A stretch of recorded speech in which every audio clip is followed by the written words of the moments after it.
भारत के हर कोने के बच्चे को मेरा प्यार भरा प्रणाम। आप सभी अपने एग्जाम की टेंशन की वजह से पागल हुए जा रहे होंगे, है ना। आपको लग रहा होगा कि आपके आसपास के जो स्टूडेंट्स हैं वो आपसे ज़्यादा मेहनत कर रहे हैं, आप सही से पढ़ नहीं पा रहे हो। आप पढ़ने बैठते हो, आपको नींद आने लगती है। आप जैसे क्वेश्चंस को देखते हो, आपसे क्वेश्चंस नहीं बन पा रहे हैं, है ना। आपको टॉपिक सही से रिवाइज नहीं है।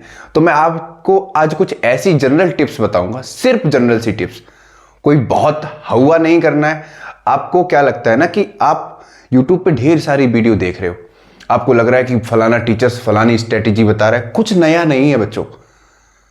सिर्फ अगर दिमाग से सोचो तो आपके पास एक NCERT बुक है, ठीक है। मैं जनरली मैथ्स और साइंस की बात कर रहा हूं, ध्यान से सुनना। अभी मैथ्स और साइंस की बात कर रहा हूं। एक NCERT बुक आपके पास है और इसमें लिमिटेड चैप्टर है, ठीक है। ध्यान से बात समझ में आ रही है। तो इसको बहुत ज्यादा हवा नहीं बना लेना है कि एग्जाम कैसा आएगा, एग्जाम का लेवल क्या होगा, कैसे पढ़ें, क्या करें। कुछ नहीं। पढ़ने वाले बच्चा, जो पढ़ने वाला स्टूडेंट है ना, वो बहुत ज्यादा चीजों के बारे में नहीं सोचता है। उसे ये पता है कि ये चैप्टर पढ़ना है। NCERT बुक स्टार्ट की, चैप्टर नंबर खोला, हाथ में पेंसिल पकड़ी, पढ़ते जा रहा है, जो इंपॉर्टेंट लाइन लगा उसको अंडरलाइन कर रहा है। चैप्टर तैयार हुआ, बात समझ में आ रही है। उसके NCERT के क्वेश्चंस लगा लिए, साथ में उसने इंपॉर्टेंट प्रीवियस ईयर के क्वेश्चंस लगा लिए, उसका चैप्टर तैयार हो गया। इतना दिमाग में एंजाइटी क्यों ले रहे हो कि पेपर बहुत हुआ है, कैसे पढ़ेंगे। कुछ नहीं है, सिर्फ कोने में बैठना है, बुक उठानी है और पढ़ना है।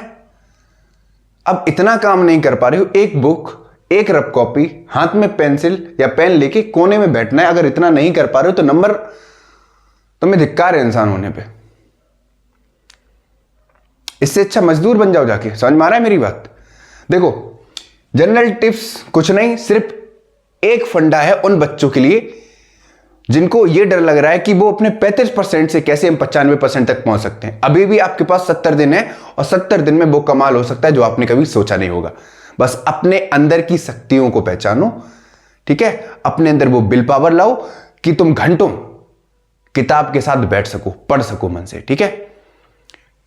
अब यहां पर देखो, सबसे पहले टिप्स ये है कि आपको अपनी NCERT बुक पढ़नी है। सबसे इंपॉर्टेंट टिप क्या है? सबसे पहली टिप्स है कि आपको अपनी NCERT बुक पढ़नी है। NCERT बुक कैसे पढ़नी है?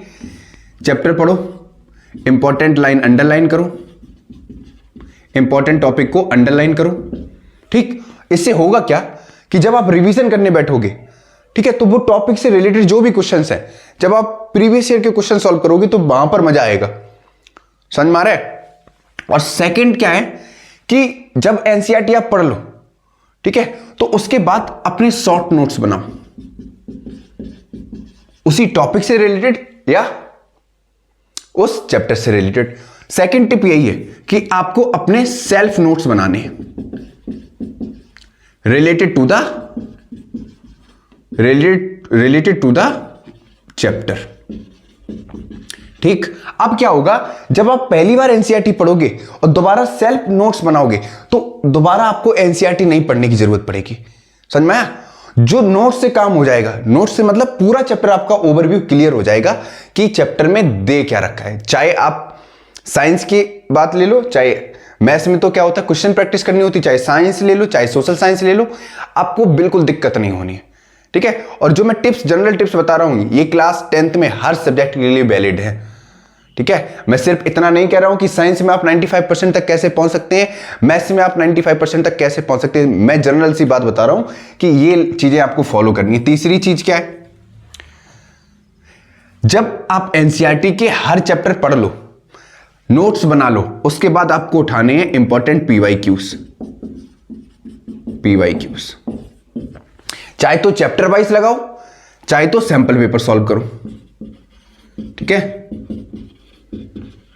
सैंपल पेपर में इंपॉर्टेंट क्वेश्चंस मिल जाएंगे। मेरे ख्याल से सबसे बेस्ट ये रहेगा कि पर्टिकुलर चैप्टर से इंपॉर्टेंट 10 इयर्स के या 15 इयर्स के जो भी टॉपिक आ रहा है उससे रिलेटेड क्वेश्चंस लगाओ, ठीक है। फोर्थ है, सबसे पहले जब भी आप ज्यादा लंबे समय तक पढ़ रहे हो, ठीक है, जब आप लॉन्गर आवर स्टडी कर रहे हो, ठीक है, जब आप ज़्यादा लंबे समय तक पढ़ रहे हो तो होता क्या है, ज़्यादा लंबे समय तक पढ़ने से दिमाग थोड़ा बोरियत महसूस करने लगता है। ठीक है, जो क्वेश्चन है या जो कॉन्सेप्ट है उस पर कंसंट्रेशन थोड़ी कम हो जाती है, और कंसंट्रेशन जैसे ही कम हुई, ठीक है, फिर फियर बढ़ने लगता है टॉपिक से रिलेटेड। आपके दिमाग में लगता है कि आपने टॉपिक तो पढ़ लिया है, लेकिन वो ज़्यादा एफिशिएंटली आपके दिमाग में स्टोर नहीं होगा, आप उससे अच्छे से क्वेश्चंस नहीं कर पाओगे। तो आपको क्या करना है, बीच बीच में आपको गैप लेना है, ब्रेक लेना है। ठीक है, जैसे 2 घंटे का 1-1.5 घंटा पढ़ रहे हो, लगातार 1 घंटा पढ़ रहे हो, तो 10 मिनट का 15 मिनट का ब्रेक ले लो, 40 मिनट ही पढ़ो, बहुत ज़्यादा जरूरी नहीं। और ब्रेक लेने के लिए ये नहीं है कि फ़ोन उठाया, व्हाट्सअप, इंस्टाग्राम, यूट्यूब खोल लिया। ठीक है, चुपचाप शांति से बैठो, कुछ ब्रेकफास्ट टाइप का कुछ हल्का सा लाइट फूड खा लो, या फिर थोड़ा बहुत एक्सरसाइज कर लो, जिससे कि बॉडी में एनर्जी आ जाए। समझ में आया?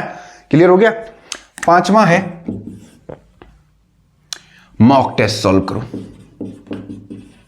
मॉक टेस्ट का मतलब सैंपल पेपर। ठीक है, जब सब कुछ तैयार हो जाए तो लास्ट में आपको क्या करना है, मॉक टेस्ट सॉल्व करना है। बच्चे क्या करते हैं, एनसीईआरटी पढ़ते हैं, डायरेक्ट मॉक टेस्ट लगाते हैं। बच्चे क्या करते हैं, एनसीईआरटी पढ़े ना, सेल्फ नोट्स बनाए, डायरेक्ट पीवाईक्यूज पे आ गए। नहीं करना है ऐसा। अभी अच्छा खासा टाइम है, मान के चलो बिल्कुल 70 डेज तो मैं नॉर्मली बोल रहा हूं, 70 दिन तो आपके पास सीधे हैं। और 70 दिन का मतलब इस क्षण से, एट दिस मोमेंट अगर आपने ये चीज फॉलो कर ली, चमक जाओगे बच्चा, बिल्कुल चमक जाओगे। हवा बना के रखा है, 5-5 घंटे 10-10 घंटे की मैराथन नहीं लेनी है, खुद से तैयार करो चीजें। ठीक है, सैंपल पेपर में भर भर के क्वेश्चंस दे रखे हैं, कोई सा भी सैंपल पेपर उठा लो, समझ में आया? और हर सैंपल पेपर में उसके सॉल्यूशंस दे रखे हैं, भड़बड़ाओ नहीं। ठीक है, और लास्ट में जो 6 फैक्टर है मोस्ट इंपॉर्टेंट, बच्चे क्या करते हैं, पढ़ रहे हैं 6-7 घंटे, स्कूल भी जा रहे हैं साथ में, और 3-4 घंटे फोन चला रहे हैं, रात में 11-12 बजे सो रहे हैं, जैसे 1 बजे तक पढ़ रहे हैं रात में। ठीक है, तो 1 बजे से 1-1.5 घंटा फोन और चलाएंगे, फिर वो 2-2:30 बजे सोएंगे, और फिर 11-12 बजे उठेंगे, जिसकी वजह से पूरा शेड्यूल उनका खराब हो जाता है। समझ में आया? तो प्रॉपर रेस्ट लेने के लिए क्या है, प्रॉपर स्लीप।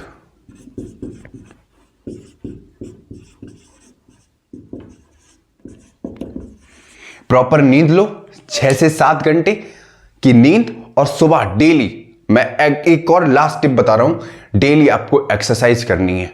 ठीक है, एक्सरसाइज करने से क्या होता है, माइंड कूल और काम रहता है, बॉडी एफिशिएंटली वर्क कर पाती है। ठीक है, अच्छे से पढ़ो, और topic wise, chapter wise revision में लेके आ रहा हूं हर चैप्टर का, केमिस्ट्री में भी, फिजिक्स में भी। आपको जो भी डाउट हो कमेंट बॉक्स में बताते रहिए, और मैं आपके लिए अच्छे अच्छे टॉपिक्स लाता रहूंगा। ठीक है।